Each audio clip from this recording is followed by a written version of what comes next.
जय श्री राधे। पूज्य श्री सद्गुरुदेव भगवान के चरणों में प्रणाम। आज पूज्य श्री स्वामी राम सुखदास जी महाराज कहते हैं, एक नाम जप होता है और एक मंत्र जप होता है।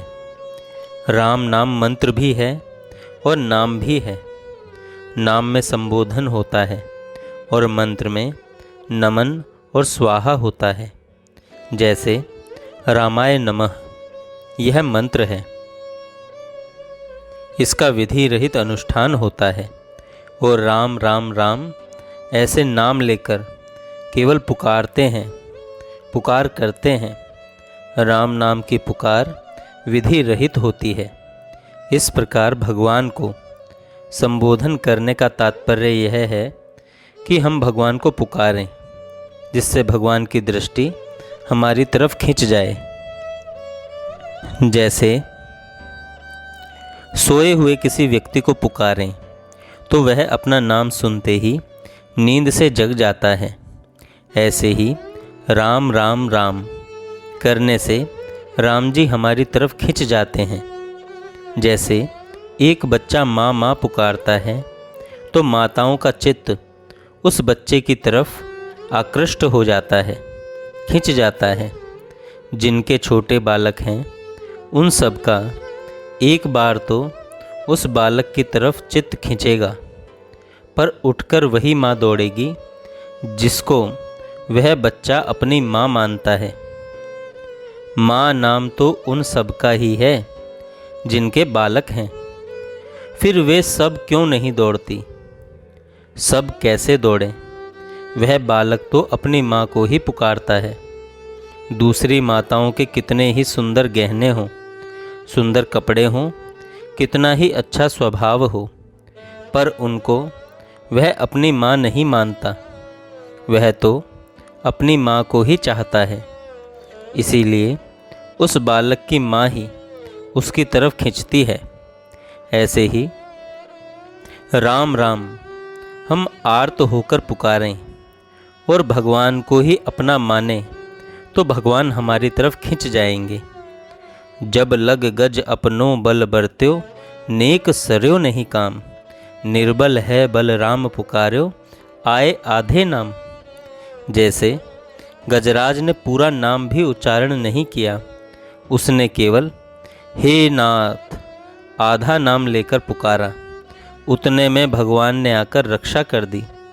शास्त्रीय विधियों की उतनी आवश्यकता नहीं है जितनी इस तरह आर्त होकर पुकारने की है। इसीलिए प्रेम से पूरित होकर, दुखी होकर भगवान को अपना मानकर भगवान को पुकारें और केवल उनका ही भरोसा, उनकी ही आशा, उनका ही विश्वास रखें और सब तरफ से मन हटाकर उनका ही नाम लें और उनको ही पुकारें। हे राम राम राम राम। आर्त का भाव तेज होता है। इससे भगवान उसकी तरफ खिंच जाते हैं और उसके सामने प्रकट हो जाते हैं। तभी तो भगवान प्रहलाद के लिए खंबे से प्रकट हो गए। भीतर का जो आर्त भाव होता है वही मुख्य होता है। नाम उच्चारण करने की बड़ी भारी महिमा है। उस राम नाम का प्रकरण रामचरितमानस में बड़े विलक्षण ढंग से आया है। नाम वंदना कि बंदों नाम राम रघुवर को, हेतु कृसानु भानु हिमकर को। नाम की वंदना करते हुए श्री गोस्वामी तुलसीदास जी महाराज कहते हैं, मैं रघुवंश में श्रेष्ठ श्री रघुनाथ जी के उस राम नाम की वंदना करता हूँ जो अग्नि, भानु और हिमकर का हेतु अर्थात बीज है। बीज में क्या होता है? बीज में सब गुण होते हैं। वृक्ष के फल में जो रस होता है वह सब रस बीज में ही होता है। बीज से ही सारे वृक्ष को तथा फलों को रस मिलता है। अग्निवंश में परशुराम जी, सूर्यवंश में राम जी और चंद्रवंश में बलराम जी। इस प्रकार तीनों वंशों में ही भगवान ने अवतार लिए हैं। ये तीनों अवतार राम नाम वाले हैं। पर श्री रघुनाथ जी महाराज का जो राम नाम है वह इन सब का कारण है। मैं श्री रघुनाथ जी महाराज के उसी राम नाम की वंदना करता हूँ जो अग्नि का बीज र, सूर्य का बीज आ और चंद्रमा का बीज म है।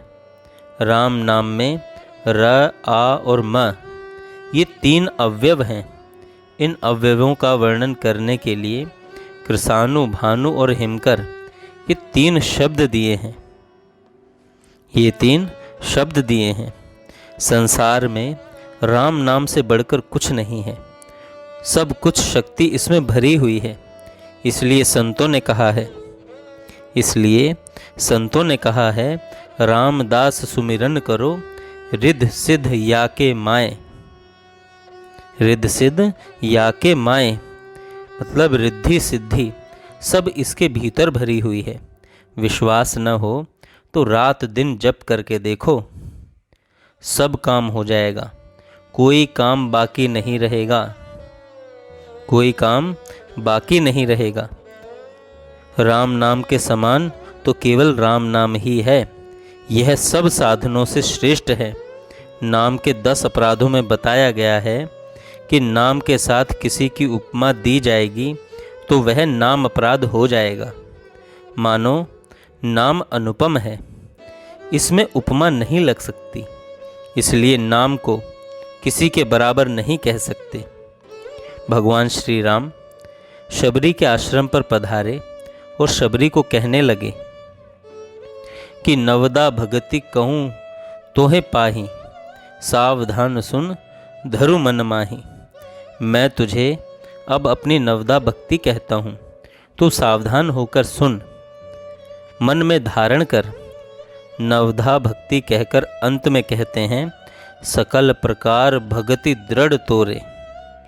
तेरे में सब प्रकार की भक्ति दृढ़ है। शबरी को भक्ति के प्रकारों का पता ही नहीं, परंतु नवधा भक्ति उसके भीतर आ गई। किस प्रभाव से? राम नाम के प्रभाव से। ऐसे उसकी लगन लगी कि राम नाम जपते हुए राम जी के आने की प्रतीक्षा निरंतर करती ही रही। इस कारण ऋषि मुनियों को छोड़कर शबरी के आश्रम पर भगवान खुद पधारते हैं। शबरी के आश्रम पर भगवान खुद पधारते हैं। गुण निधान सो, यह नाम गुणों का खजाना है। मानो राम नाम लेने से कोई गुण बाकी नहीं रहता। बिना जाने ही उसमें सद्गुण सदाचार अपने आप आ जाते हैं।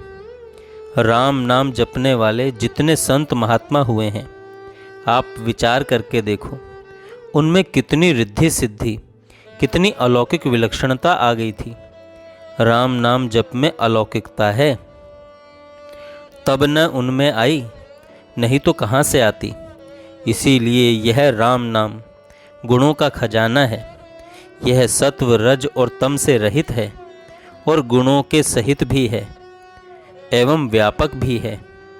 यहाँ इस प्रकार राम नाम में र, आ और मैं, इन 3 अक्षरों की महिमा का वर्णन हुआ और तीनों की महिमा कहकर उनकी विलक्षणता बतलाई। यहाँ तक राम नाम के अवयवों का एक प्रकरण हुआ।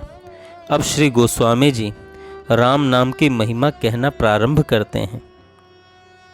महामंत्र जोई जपत महेशु, काशी मुक्ति हेतु उपदेशु।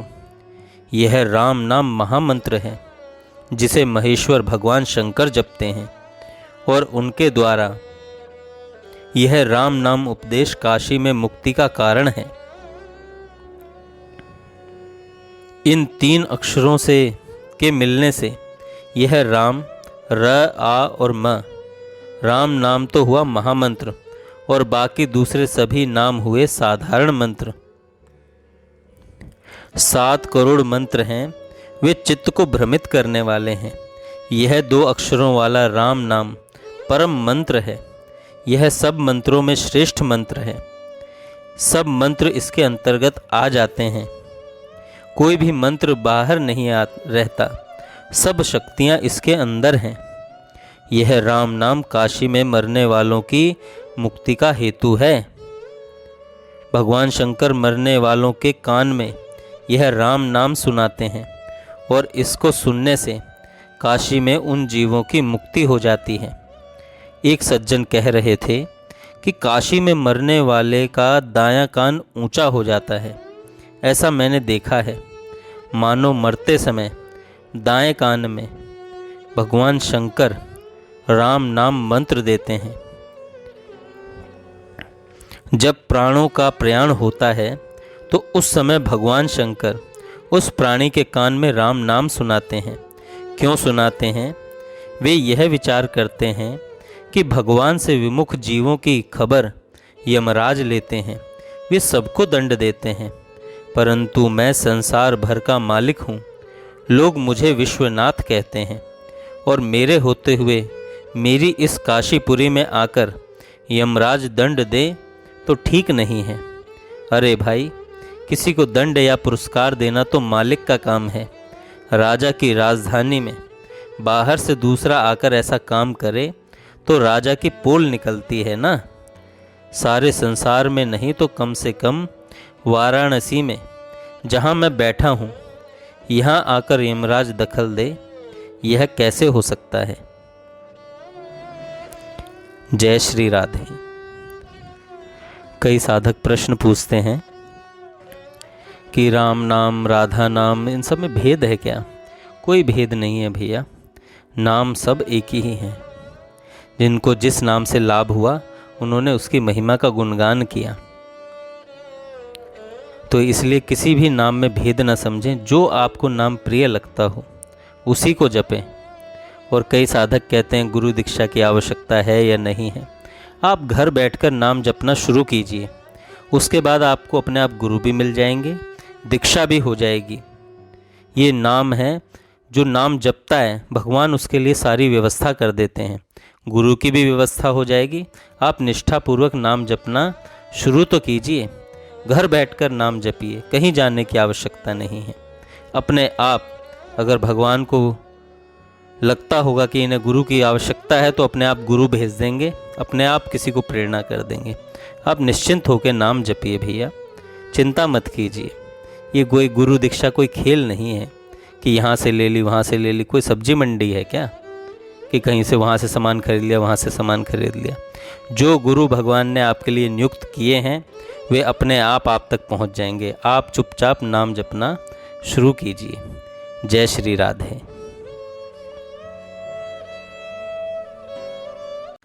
जय श्री